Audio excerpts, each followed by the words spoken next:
Welcome to MiConvert. In this tutorial, I will show you how to convert DWG files to DAE format, completely free and online.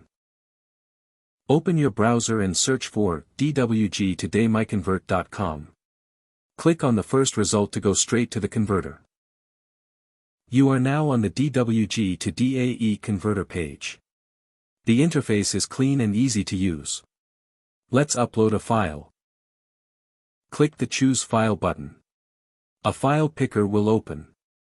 Select the DWG file you want to convert, then click Open. Your file is loaded and ready. You can see the file name, size, and destination format. Click Convert now to start the conversion. The conversion is in progress.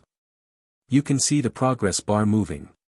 This usually takes just a few seconds. Done.